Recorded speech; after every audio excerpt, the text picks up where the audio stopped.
સવારના લગભગ 9 વાગ્યા હતા. 50 વર્ષીય સવિતાજી હળવા પગલે પોતાના ઘર તરફ આગળ વધી રહ્યા હતા. ગલીના ખૂણેથી વળતા જ તેમની નજર પડોશીની બે સ્ત્રીઓ સુષ્મા અને મીનુ ઉપર પડી. બંને પોતાની વચ્ચે ધીમા અવાજે વાતો કરી રહી હતી. પણ જેવી સવિતાજી તેમની પાસે આવ્યા, તેમની વાતો એકદમ થંભી ગઈ. તેમની આંખોમાં તરતા પ્રશ્નો અને ચહેરા ઉપર ફેલાયેલી બનાવટી સ્મિત જોઈને સવિતાજી સમજી ગયા કે વાતચીત તો તેમના વિશે જ ચાલી રહી છે. તેઓ અનદેખું કરીને આગળ વધવા લાગ્યા. હજુ તેઓ થોડા જ પગલા આગળ વધ્યા હતા કે પાછળથી ફૂસફૂસાટીનો અવાજ કાનમાં પડી. સુષ્માએ ધીમેથી કહ્યું, અરે જુઓ તો, ચાલી આવી છે આપણે કોલોનીની હિરોઈન. ત્યારે મિનુએ તીખા સ્વરમાં કહ્યું, મંદિર જવાનું તો બસ બહાનું હોય છે, પણ અસલમાં તો કોઈક બીજું ધંધો ચાલી રહ્યો છે આનો. રામ રામ, આ કોઈ વાત થઈ? દિવસે દહાડે વિધવા થઈને પણ આવી હરકતો કરે છે. પરંતુ આને જોઈને આપણા બાળકો શું શીખશે? ચી ચી, આવી સ્ત્રીઓ તો આખી કોલોનીનું નામ ખરાબ થાય છે. દોસ્તો, પછી સુષ્માએ જોરથી કહ્યું, ભગવાન કરે આવી સ્ત્રીઓમાંથી અમને બચાવે. અમે તો પોતાના બાળકોને આની પાસે પણ ભટકવા પણ નહીં દઈએ.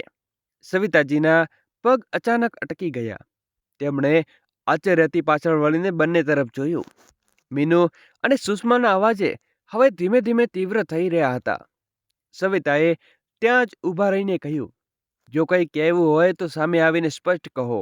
સુષ્માએ હાથ કમર ઉપર ટેકવીને જવાબ આપ્યો, હવે શું કહીએ, આખો મહોલ્લો તમારા વિશે વાતો જાણે છે. આ બધી વાતો અહીં નહીં ચાલે. અમે બધા પરિવારવાળા સાથે લોકો છીએ. સોસાયટીનો માહોલ ખરાબ ન કરો. એટલું કહીને તે બંને ત્યાંથી નીકળી ગયા.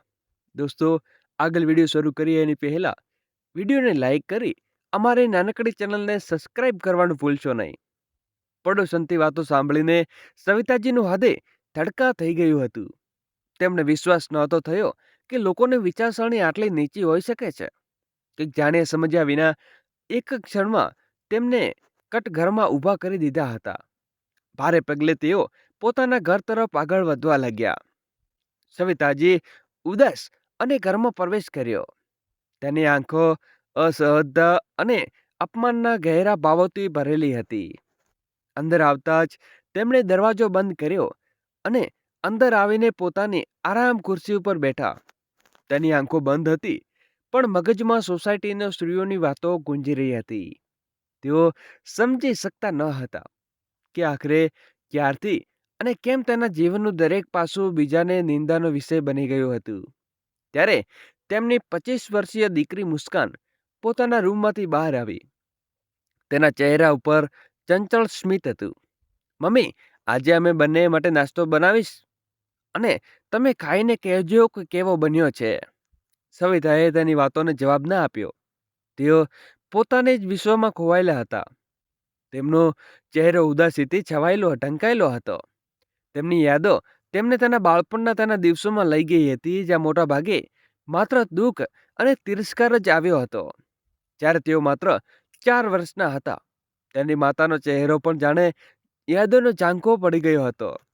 તેની માત્ર એટલું જ યાદ આવતું હતું કે તેમની માતા ખૂબ બીમાર હતા અને એક રાત્રે હંમેશા માટે ચાલ્યા ગયા. માતાના જવાથી પછી પિતા તેમની દુનિયામાં હતા. સવિતા પોતાના પિતાના છાયામાં તેમને સુરક્ષિત અનુભવતી હતી, પણ એ સુખને પણ કિસ્મતે વધુ સમય ટકવા ન દીધું. જ્યારે તેઓ 16 વર્ષના હતા, એક સવારે તેમને પિતાએ પણ દુનિયાને અલવિદા કહી દીધું. એ દિવસ સવિતાના જીવનમાં સૌથી મોટું તૂફાન આવી ગયું હતું. પિતાની છેલ્લો શ્વાસ સાથે સવિતાના જીવનની તમામ ખુશીઓ પણ સમાપ્ત થઈ ગઈ હતી. પિતા પોતાના જે છેલ્લા સમયમાં માત્ર એક જ વાત કહી ગયા હતા, બેટી સવિતા, હવે તારા કાકા કાકીનું ઘર તારું ઘર છે. તેઓ તને હંમેશા માટે પોતાની દીકરીની જેમ રાખશે.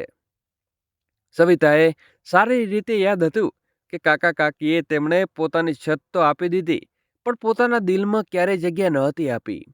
તે ઘર તેમના માટે કસાઈખાનાથી ઓછું ન હતું. કાકી અવારનવાર કહેતા, બેન મા બાપની છોકરી છે, વધુ સર ચડાવીશું તો નાક કપાવશે. જેટલું જલ્દી ઘરનું કામ કરવું શીખશે તેટલું તેના માટે સારું રહેશે. કાલે લગ્ન કરવાનો હોય તો ફરિયાદ ન કરીએ. કાકીએ પણ ક્યારે તેમની વાતોને વિરોધ નહોતો કર્યો. સવિતાએ ઘરનું દરેક નાનું મોટું કામ કરવું પડતું હતું. સવારે વહેલા ઉઠીને પાણી ભરવું, ઝાડુ પોતું કરવું, ખાવાનું બનાવવું. આ બધાની વચ્ચે તેમની કોલેજની અભ્યાસ પણ છૂટી ગયો. પણ વાંચવાનો શોખ હતો, તેથી આગળનો અભ્યાસ સવિતાએ ઘરે રહીને ચાલુ કરી રાખ્યો. સવિતાનું જીવન એક સંઘર્ષમય બની ગયું હતું, પણ તેના સ્વભાવમાં હાર માનવું ન હતું. કાકા કાકીના ઘરમાં રહીને તે દરેક પ્રકારની મુશ્કેલીઓ છતાં તેમણે પોતાનો અભ્યાસ પૂરો કરી દીધો. તેઓ મોડી રાત્રે જ્યારે ઘરમાં કામ પૂરા થઈ ગયા ત્યારે પોતાના રૂમમાં બેસીને પુસ્તકોમાં ખોવાઈ ગયા હતા. અભ્યાસ પૂરો થયા પછી તેમણે એક સારી શાળામાં શિક્ષિકાની નોકરી માટે અરજી કરી. ઇન્ટરવ્યૂમાં તેમની સાદગી, જ્ઞાન અને લગન જોઈને શાળાના લોકોએ તેમને તરત જ નોકરી દીધી. જ્યારે સવિતાએ ખુશખબરી કાકીને કહી તો કાકીએ બેરુખીથી કહ્યું, ઠીક છે, પણ હવે ઘરના તમામ ખર્ચા હાથ વટાવવો પડશે. જે કમાશે તે ઘરમાં આવશે. સવિતાને આમાં કોઈ તકલીફ ન હતી. નોકરી તેના માટે માત્ર પૈસા કમાવાનું સાધન ન હતું. તેઓ અભ્યાસ દ્વારા બાળકોના જીવનમાં ફેરફાર કરવા માંગતા હતા. દરેક સવારે સવિતા ઘરના કામમાં લાગેલી રહેતી. સવારે સવારે બધા ઘરના કામ નિપટાવીને તેઓ શાળા માટે નીકળી જતા. બાળકોના માસૂમ પ્રશ્નો તેમની જિજ્ઞાસાથી અને માસૂમ સીમિત સંવેદનાથી અંદરથી મજબૂત કરી રાખ્યા હતા. શાળામાં તેમના બાળકો વચ્ચે સુખ જ મળતું હતું. દર મહિનાની 1લી તારીખે કાકી તેમની પાસે તેમનો પગાર માંગી લેતા અને સવિતા કંઈ પણ ન કહેતા અને બધા પૈસા તેમના હાથમાં મૂકી દેતા. પોતાના માટે કંઈ ખરીદવાની ઈચ્છા થાય તો તે પણ કાકી સામે હાથ ફેલાવવા પડતા. એક સવારે સવિતા પ્રિન્સિપાલ ઓફિસ તરફ જઈ રહ્યા હતા. ત્યારે તેમણે જોયું તો ઓફિસની બહાર એક પાતળો દુબળો યુવક ગાર્ડ સાથે ઝઘડો કરી રહ્યો હતો. યુવકના કપડાં સાદા પણ સ્વસ્થ હતા. તેની આંખોમાં આશા હતી અને ચહેરા ઉપર તકલીફ સ્પષ્ટ દેખાતી હતી. જુઓ, મને બસ એકવાર પ્રિન્સિપાલને મળવા દો અને નોકરીની ખૂબ જરૂર છે, યુવકે વિનંતી કરી. પણ ગાર્ડ રૂખા અંદાજમાં બોલ્યો, જ્યાં સુધી તમારી પાસે રેઝ્યુમે બધા દસ્તાવેજો નહીં હોય અમે અંદર નહીં આવી શકો. હવે જાઓ, અહીં કોઈ ઝઘડો ન કરો. સવિતાએ થોડીવાર પછી જોયું પણ ક્લાસનો સમય થઈ રહ્યો હતો, તેથી તેઓ આગળ વધી ગયા. બીજા દિવસે ફરી એ જ યુવક ઓફિસની બહાર ઊભો દેખાયો. આ વખતે તે સીધો સવિતા પાસે આવ્યો. મેડમ, મારું નામ રમન છે. હું અહીં નોકરીનું ઇન્ટરવ્યૂ માટે આવ્યો છું. કાલે પણ આવ્યો હતો, પણ ગાર્ડે મને અંદર જવા ન દીધો. કૃપા કરીને મારી મદદ કરો. મને નોકરીની ખૂબ જરૂર છે. મારી પાસે બધા દસ્તાવેજો હતા, પણ મારી બેગ જેમાં મેં રાખેલા હતા તે ચોરી થઈ ગઈ છે. મેં સાયન્સમાં પોસ્ટ ગ્રેજ્યુએશન કર્યું છે. મને બાળકોને ભણાવવાનો જુસ્સો છે. મને બસ એક તક જોઈએ છે. એકવાર મને પ્રિન્સિપાલને મળાવી દો ને. હું તમારો ખૂબ આભારી રહીશ, તેણે કહ્યું. અને સવિતા તેના અવાજમાં સત્યતા અનુભવી રહ્યા હતા. તેમણે થોડા પણ વિચાર્યું અને પછી કહ્યું, ચાલો હું તમને પ્રિન્સિપાલને મળાવી દઉં. યુવકની આંખોમાં રાહત અને ચમક આવી ગઈ. ગાર્ડે રોકવાનો પ્રયાસ કર્યો તો સવિતા બોલ્યા, આ મારી સાથે અંદર આવવા દો. થેન્ક યુ મેડમ, હું હંમેશા તમારો આભારી રહીશ, તેણે કહ્યું. અને સવિતા તેણે પોતાની સાથે પ્રિન્સિપાલ ઓફિસ સુધી લઈ ગયા. તેમણે અંદર જઈને પ્રિન્સિપલ સાથે વાત કરી અને પછી રમણને અંદર જવા કહ્યું. તે પછી સવિતા પોતાના ક્લાસમાં ચાલ્યા ગયા. થોડીવાર પછી જ્યારે તેઓ બહાર આવ્યા તો તે જ યુવક રમણ સામે ઊભો હતો. તેની આંખોમાં ખુશીની ચમક હતી. તેઓ સવિતા તરફ જોઈને હાથ જોડીને કહ્યું, મેડમ, જો આજે તમે મારી મદદ ન કરી હોત તો કદાચ મને તકલીફ ન મળી હોત. તમારો ખૂબ ખૂબ આભાર. તો શું તમને નોકરી મળી ગઈ? સવિતાએ ઉત્સુકતાથી પૂછ્યું. જી મેડમ. રમણના ચહેરા પર ખુશીની લહેરો દોડી ગઈ. હાલ તો મને રાખી લીધો છે, પણ બધા દસ્તાવેજો કોપી કાઢીને જલ્દી ઓફિસે જમા કરાવવા પડશે. ત્યારે જ મારી જોબ પાકી થશે. પ્રિન્સિપલ સાહેબે કહ્યું કે આગામી અઠવાડિયા સુધી બધા કાગળો જમા કરાવવા પડશે. આ તો ખૂબ સારી ખબર છે. ભગવાનની કૃપાથી બધું સારું થઈ જશે. સવિતાએ રાહતના શ્વાસ લીધા અને રમણે થોડું અટકાઈને ચારે બાજુ જોયું અને પછી અચકાતા પૂછ્યું, મેડમ, શું તમે જાણો છો કે અહીં કોઈ આસપાસ ભાડામાં રૂમ મળશે? મારો મતલબ એ છે કે એક પણ રૂમ મળી જાય તો પૂરતું છે. બસ ખાવા બનાવવા માટે અને સૂવાની જગ્યા જોઈએ. સવિતાએ થોડા પળ વિચાર્યું ને તેના મનમાં કાકીની વાત આવી. તેઓ ઉપરનો રૂમ ભાડે આપવા માંગતા હતા. પછી તેમણે કહ્યું, અસલમાં હું મારા કાકી સાથે વાત રહું છું. તેના ઘરે ઉપરનો એક રૂમ ખાલી છે. તેઓ ભાડે આપવા માંગે તો તમે ઈચ્છો છો કે જોઈ શકો છો. રૂમ નાનો છે પણ સ્વસ્થ છે. આવા સાંભળતા જ રમણના ચહેરા પર ખુશી છવાઈ ગઈ. તેની આંખોમાં એક ચમક આવી ગઈ. સાચે જ મેડમ, આ તો ખૂબ સારું થશે મારા માટે. આ એક આપણી શાળામાં નવા શિક્ષક છે અને એને રૂમ ભાડે જોઈએ છે. કાકી એક પળ માટે રમણને માથેથી પગ સુધી ઘૂર્યો. તેમાં કપડાં જોયા અને પછી મોં બનાવતા કહ્યું, શિક્ષક છે તો ઠીક છે, તો જુઓ રૂમ. પણ એક વાર સ્પષ્ટ કહી દઉં કે ભાડું અગાઉથી જોઈએ અને વીજળી પાણીના ખર્ચ અલગથી લાગશે. અને હા, કોઈ ગડબડ નહીં ચાલે. સમય ભાડું જોઈએ. રમણે હાથ જોડીને તરત જ કહ્યું, જી મને બધું મંજૂર છે. હું ખૂબ શાંત સ્વભાવનો છું. તમને કોઈ તકલીફ નહીં થાય. પણ હાલ મારી પાસે અગાઉથી આપવા માટે પૈસા નથી. હમણાં તો જ નોકરી મળી ગઈ છે. પહેલા પગાર આવવાનો હજુ સમય છે. સાંભળતા જ કાકી ભભૂકી ઉઠ્યા. તેમનો ચહેરો લાલ થઈ ગયો. અરે વાહ, શું વાત છે. હવે બધું મફતમાં લવણા લાગ્યું છે અમને. સવિતા, શું તમારો તમાશો છે? તમે ખબર છે કે ઘરનો ખર્ચ કેટલો વધી ગયો છે? મોંઘવારી આસમાન સુધી છૂટી છે અને ઉપરથી આવા લોકોને લાવે છે જે ભાડું આપી શકતા નથી. પછી રમણ તરફ વળીને ગુસ્સાથી કહ્યું, તું જો પૈસા નહીં તો બીજી જગ્યા શોધી લે. અહીં તો ચેરિટ નથી ચાલતી. જેટલું કહીને કાકી અંદર જવા લાગ્યા. રમણનો ચહેરો ઉતરી ગયો. તેને લાગ્યું કે કદાચ આ તક પણ હાથમાંથી નીકળી જશે. ત્યારે સવિતાએ હિંમત કરીને કાકીને પાછળ જતા કહ્યું, કાકી થોડું રોકાવ તો. જુઓ ઉપરનો માળ રૂમ વચ્ચે પણ ખાલી પડ્યો છે. કોઈ રહેશે તો તમને ફાયદો થશે. નહીં તો તે રૂમ એ જ વેડફાઈ પડ્યો છે. એને હમણાં નોકરી મળી છે, થોડો સમય આપી દેશે. જેવી પહેલી પગાર આવશે એ પણ ભાડું આપી દેશે અને અગાઉનું પણ. હું એને ઓળખું છું. તે ખૂબ સારા માણસ છે, ઈમાનદાર છે. આ વાત સાંભળીને કાકીની આંખો તરડવા લાગી.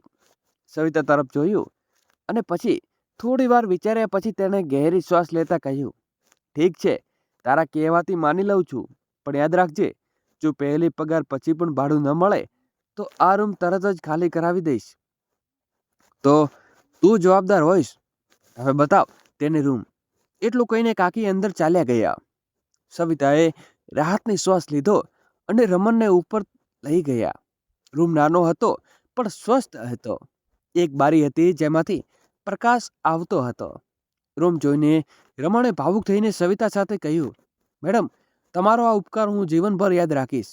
આજે તને મને 2 વાર બચાવ્યો. પહેલી નોકરી અપાવી અને પછી રહેવાની જગ્યા પણ આપી. મારી પાસે શબ્દો નથી તમારો આભાર વ્યક્ત કરવા માટે. કાલે સવારે હું ગામથી મારો સામાન લઈને આવી જઈશ. બસ થોડા કપડાં અને પુસ્તકો છે. જુઓ રમણ, એ તો ઠીક છે, પણ સવિતાએ ગંભીરતાથી કહ્યું હતું. પણ એક વાત યાદ રાખજો, અહીંના નિયમો કાયદાનું પૂરું ધ્યાન રાખવું પડશે. કાકી થોડા સખત છે પણ દિલના સારા છે. બસ સમય ભાડું આપજો અને કોઈ ફરિયાદની તક ના આપતો તો. જી સવિતા મેડમ, હું આને પૂરું ધ્યાન રાખીશ. તમે નિશ્ચિત રહો. અને રમણે વચન આપ્યું. બીજા દિવસે સવારે રમણ પોતાનો સામાન લઈને આવી ગયો. એક જૂની બેગ, થોડા કપડાં, થોડા પુસ્તકો અને સવિતાને તેને રૂમમાં સેટલ થવામાં મદદ દિવસો વીતવા લાગ્યા. સવિતા અને રમણ વચ્ચે એક સહજ અને સારી મિત્રતા બનતી ગઈ. જ્યારે પણ સવિતાએ સાયન્સ વિષયમાં કોઈ તકલીફ પડતી તો તે રમણ પાસે પૂછી લેતા. અને રમણ પણ ખૂબ ધીરજ અને તેની સમસ્યાનો હલ કરી આપતો. ધીમે ધીમે બંને વચ્ચે વાતચીત થવા માંગી. આજે પણ સવિતાને સાયન્સ વિષય પર કોઈ પ્રોજેક્ટની તૈયારી કરવાની હતી, પણ ક્યાંથી શરૂ કરવી એ સમજાતું ન હતું. જેથી સલાહ લેવા માટે તેઓ રમણ પાસે ગયા. દરવાજો ખટખટાવ્યો. રમણ ધીમો અવાજ આવ્યો, દરવાજો ખુલ્લો છે. સવિતા અંદર ગયા તો જોયું તો રમણ પથારી પર સૂતો હતો. તેનો ચહેરો ઉતરેલો હતો. રમણ સર, શું થયું? તમે ઠીક તો છો ને? રમણે મુશ્કેલીથી જવાબ આપ્યો, કંઈ નહીં, બસ થોડો તાવ છે. સવિતાએ તેની હાલત જોઈને ચિંતિત થઈ ગયા અને પછી એક વાટકીમાં ઠંડુ પાણી ભરીને લાવ્યા અને રમણના કપાળ ઉપર ભીની પટ્ટી લગાવવા લાગ્યા. અરે, તમે તકલીફ ન કરો, હું થોડો આરામ કરી લઈશ તો ઠીક થઈ જશે. રમણે કહ્યું, બસ હવે બધું ન બોલો, આરામ કરો. એટલું કહીને સવિતાએ તવાની દવા લાવી અને પાણી સાથે રમણને આપી. મેડમ, તમારા આ ઉપકારને હું ક્યારેય નહીં ભૂલું. અરે, આમાં ઉપકાર કઈ વાત થઈ? માનવતા નામની પણ કોઈ વસ્તુ હોય છે ને, સવિતાએ સ્મિત કરતા કહ્યું. રમણ સવિતાના વર્તનથી ખૂબ પ્રભાવિત થઈ ચૂક્યો હતો. ધીમે ધીમે રમણ અને સવિતા વચ્ચે એક અકથનીય રિશ્તું બની ગયું હતું. આ દરમિયાન સવિતાએ પણ અનુભવ્યું કે રમણને એક ને એક દી ગોવા દાતે કેટલું મહેનતું માણસ છે. અઠવાડિયાના છેલ્લા 2 દિવસો રમણ ગરીબોની વસ્તીમાં જઈને તેમના બાળકોને ભણાવતો હતો અને રમણની આ પ્રવૃત્તિને સવિતાને ખૂબ પ્રભાવિત કરી હતી. તેના મનમાં વિચારવા લાગ્યો કે રમણ માત્ર સાણો માણસ નથી, પણ એવો માણસ છે જેની સાથે જીવનને બધું સારું બનાવી શકાય. ધીમે ધીમે સવિતા અને રમણની પરસ્પર સમજ અને નિકટતા વધી ગઈ. બંને એકબીજાને આટલી હદે પસંદ કરવા લાગ્યા કે તેમની મિત્રતા પ્રેમમાં ફેરવાઈ ગઈ. એટલે બંનેને આખું જીવન એકબીજાની સાથે વીતવાનો તક નિર્ણય કરી લીધો. પણ રમણ એક સમજુ અને સમજદાર માણસ હતો. તે જાણતો હતો કે સવિતાના કાકા કાકી પાસેથી હાથ માંગવું એટલું સરળ નહીં હોય. તેણે આર્થિક રીતે મજબૂત બનવું પડશે. ત્યારે જ સવિતાના પરિવાર પાસે ગૌરવની રિશ્તાની વાત મૂકી શકાશે. જેથી રમણે નિર્ણય કર્યો કે પોતાની તક વધારશે. એટલે તેણે વિચારીને યોજના બનાવી. કેટલાક મહિનાઓ પછી રમણે શાળા છોડીને દૂર એક નાની જગ્યા ભાડે લીધી. ત્યાં તેણે પોતાનું કોચિંગ ઇન્સ્ટિટ્યૂટ ખોલી દીધું. સવારે શાળામાં ભણાવતો અને સાંજે પોતાનું કોચિંગ સેન્ટરમાં રાત સુધી ભણાવતો. દિવસે રાત મહેનત કરતો કે ઊંઘ ઓછી ને મહેનત વધુ. તેનું એક સપન હતું. એક એવું સપન હતો તે જલ્દી કમાવવું તે સવિતાના ઘરવાળા સામે આત્મવિશ્વાસથી રિશ્તાની વાત મૂકી શકે. ઇધર સવિતાના કાકા તેના માટે રિશ્તા જોઈ રહ્યા હતા. પણ જ્યારે સવિતા તેમને પોતાની અને રમણ વિશે બધું કહી દીધું તો ઘરમાં હાહાકાર મચી ગયો. હે ભગવાન, આ છોકરીએ તો તમારી નાક કપાવી નાખી. મહિનાએ કહેતી હતી કે આ છોકરી કોઈને કોઈ ભૂલ ગજવશે. શું જરૂર હતી આને આગળ વધારવાની? મા બાપને પોતે તો ચાલ્યા ગયા અને આને અમારી ઇજ્જત ઉછાળવા માટે છોડી ગયા. પર રમણને નમ્રતાથી સમજાવવાનો પ્રયાસ કર્યો છે. તો સવિતાએ ખુશ રાખવા માટે દરેક સંભવિત કરશે અને કાકીએ તેને વાત સાંભળવાનો પણ ઇનકાર કરી દીધો. બસ, ખૂબ થયું, હવે એક શબ્દ પણ નહીં સંભળાવો. કાકાએ ગુસ્સાથી ગર્જના કરીને રમણનો હાથ પકડીને જોરથી ધક્કો માર્યો. રમણ લથડતો બહાર પડી ગયો. ના રમણ, સવિતાએ જોરથી ચીસ પાડીને તેની તરફ દોડી. પણ કાકીએ ઝટકાથી સવિતાને પકડી લીધી. ક્યાંય નહીં જઈશ તું, અંદર ચાલ. રમણ હમણાં અને દરવાજે ઊભો રહીને ફરી સમજાવવાનો પ્રયાસ કરવા લાગ્યો. કાકાજી, કૃપા કરીને એકવાર મારી વાત તો સાંભળી લો. પણ કાકાએ તેના મોં પર દરવાજો બંધ કરી દીધો. સવિતા અંદર રડી પડી અને રમણ બહાર ઊભો હતો, નિરાશ્રિત અને અસહાય. તે પછીના બીજે દિવસે સવિતા માટે સજા કરતાં ઓછું ન હતું. કાકીએ તેની સાથે વાત કરવી પૂરી તનખરથી બંધ કરી દીધી. ઘરમાં માત્ર તાના ગાળો અને ગુસ્સો વરસતો રહેતો. સવિતાએ તેના રૂમમાં કેદ કરી દીધી. શાળાએ જવાની પણ પરવાનગી ન હતી. ખાવાનું પણ રૂમમાં જ મોકલાતું અને લગભગ એક અઠવાડિયા પછી કોઈ તપાસ પડતા વિના એક મોટી ઉંમરના છોકરા સાથે સવિતાના લગ્ન નક્કી કરી દીધા. છોકરાનું નામ ગોપાલ હતું. ઉંમર લગભગ 40 વર્ષ, પણ ધનની કમી ન હતી. સવિતાએ લગ્નનો વિરોધ કર્યો, પણ કાકીએ તેને ધમકાવતા કહ્યું, આ લગ્ન થઈને જ રહેશે, ભલે તેમાં તારી મરજી હોય કે ન હોય. લગ્નમાં ખબર પડી કે કેટલા મહિના પછી સવિતાને ખબર પડી કે કાકા કાકીએ ગોપાલને તેના પરિવાર પાસેથી સવિતાના લગ્ન કરાવવાના બદલામાં મોટી રકમ લીધી હતી. તેના લગ્ન એક સોદા જેવા હતા, જ્યાં કોઈ વસ્તુ વેચાતી હોય આમ જાણી સવિતાએ તૂટીને વહેરાઈ ગઈ. તેને લાગ્યું કે દુનિયામાં કોઈને પણ કોઈ સાચા પ્રેમથી પ્રેમ નથી કર્યો, બધાએ માત્ર વાપર્યો છે. સાસુ સસરા તો હતા નહીં. સસરા તેના જેઠ જેઠાણી હતા. જેની જેઠ જેઠાણી અત્યંત ચાલાક હતી. આખા ઘરમાં જેઠાણીનો ડંકો લાગતો હતો. સવિતાનો પતિ દિવસ રાત દારૂમાં નશામાં ધૂત રહેતો. દુકાન ઉપર દારૂ પીને પડ્યો રહેતો અને રાત્રે દારૂની પટ્ટીઓને ઘરે પાછો ફરતો. સમય પોતાની ગતિમાં ચાલતો રહ્યો. પછી સવિતાના લગ્નમાં 1 વર્ષ પૂરું થયું તો તેમાં પ્યારી દીકરીનો જન્મ થયો. બાળકીના આગમનથી હવે સવિતા લાગ્યું કે કદાચ હવે જીવનમાં કંઈ ખુશીઓની પળ આવશે. પણ એ જ દિવસે તેનો પતિ ગંભીર રીતે બીમાર પડીને ડોક્ટરે બતાવી ખબર પડી કે અતિશય દારૂ પીવાથી કારણે તેનું લીવર પૂરેપૂરું ખરાબ થઈ ચૂક્યું છે. સવિતાએ પતિનો જીવ બચાવવાનો પ્રયાસ કર્યો, પણ સવિતાએ પોતાના પતિનો જીવ બચાવવા માટે પોતાની તમામ તાકાત ઝોકી લીધી. પરંતુ હોસ્પિટલમાં એડમિટ થયા પછી પણ 2 મહિના વીતી ગયા અને લોકો પતિ આ દુનિયામાં છોડીને ચાલે ગયો. પતિના મૃત્યુના ગમમાંથી સવિતા હજુ ઉભરી પણ નહોતી કે તેની ચાલાકીને ઝટકો લાગ્યો. આખરે ખબર પડી કે પતિની બીમારી દરમિયાન જેઠ અને જેઠાણી દુકાન અને દુકાનના કાગળો પર ગોપાલ પાસે છેતરપિંડી કરવા હસ્તાક્ષર કરી લીધા હતા અને બધું તેમના નામે થઈ ગયું છે. પછી એક ન માત્ર તેને શાળાથી પછી નોકરી આપી, બલકે શાળાના સ્ટાફ કન્વર્ટમાં રહેવા વ્યવસ્થા કરાવી દીધી. આજે આ વાતને 25 વર્ષ વીતી ગયા. આ વર્ષોમાં સવિતાએ દરેક ખુશીઓમાં પોતાનો સામનો કર્યો, દરેક દુઃખ સહન કર્યું અને પણ પોતાની દીકરીને ક્યારેય કોઈ કમી ન આવવા દીધી. મુસ્કાન જ હવે તેમની દુનિયા હતી. સવિતાએ નક્કી કરી લીધું હતું કે તેમની દીકરીનું જીવન તે ખુશીઓથી જોશે જે તેમના પોતાના જીવનથી દૂર થઈ ગઈ હતી. પણ 25 વર્ષ પછી સવિતા જીવનને એકવાર ફરી વળાંક આવવા લાગી ઊભી રહી દીધો. તેમણે ક્યારેય કલ્પના પણ નહોતી કરી. આજે જ્યારે સવિતા મંદિરે ગયા, શાંત અને પવિત્ર વાતાવરણમાં ભગવાન પાસે પોતાની દીકરીના સુખમય જીવન માટે પ્રાર્થના કરી રહ્યા હતા. જેવા તેઓ પાછળ વળ્યા, અચાનક તેમની નજર એક વ્યક્તિ પર પડી. ચહેરા ઉપર કેટલીક જુરજરીઓ આવી ગઈ હતી.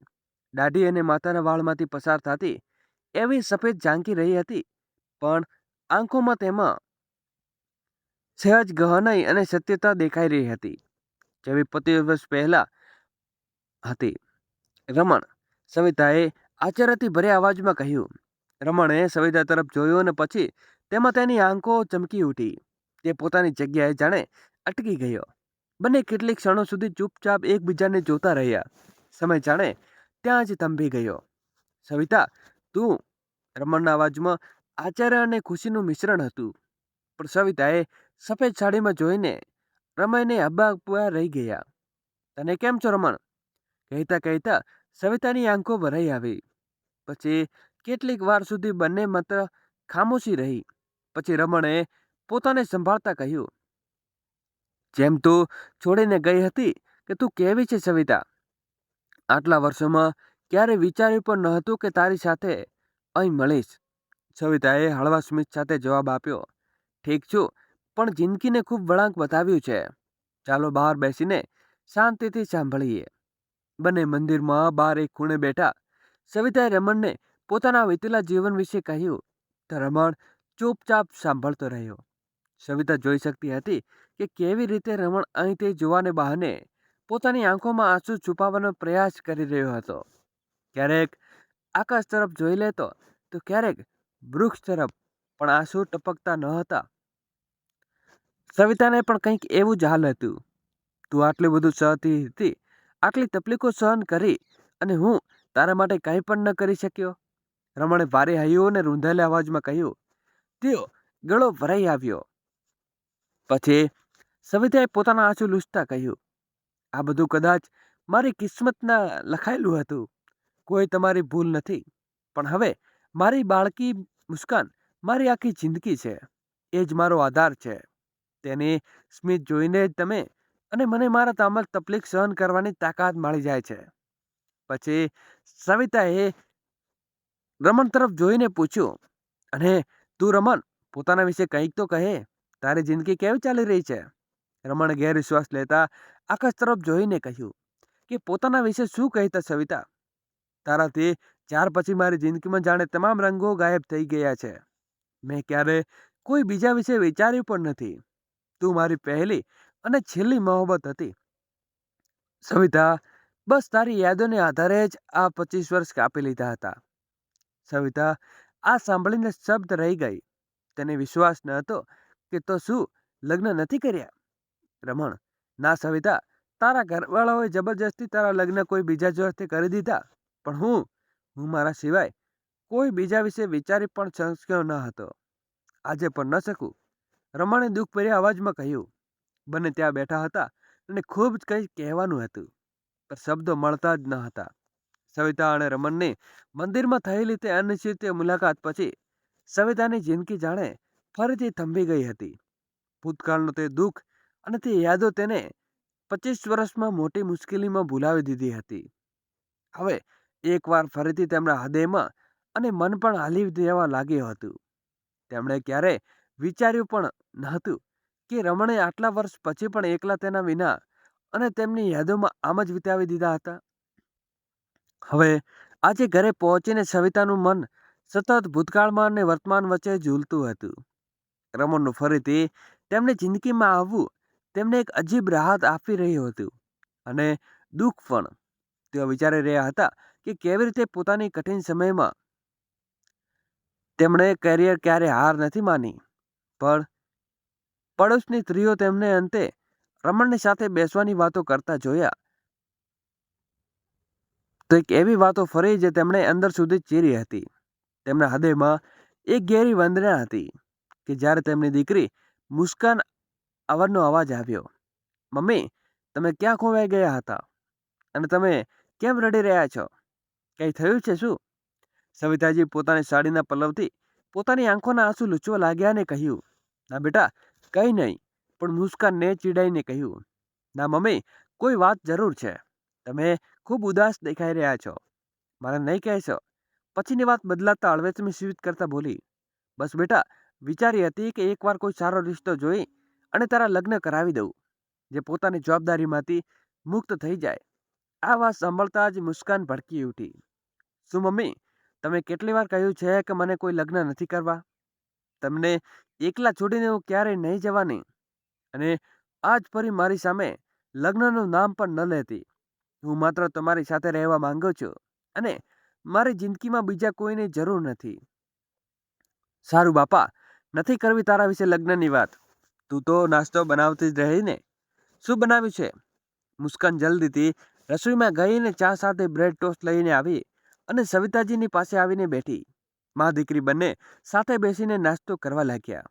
પછી મુસ્કાન પોતાની નોકરીને જવા માટે તૈયાર થઈ ગઈ. પણ મુસ્કાન સમજી રહી હતી કે કંઈક જરૂર છે. તેની મમ્મી અંદરથી પરેશાન કરી રહ્યું છે.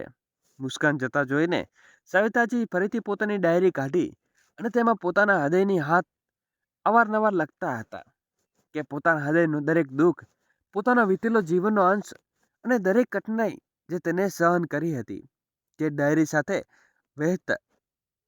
તે દિવસ પછી સવિતાએ પોતાના ઘરના કામો અને શાળાની જવાબદારીઓ ઝોકી દીધું, પણ અંદરથી તેઓ તૂટી ચૂક્યા હતા.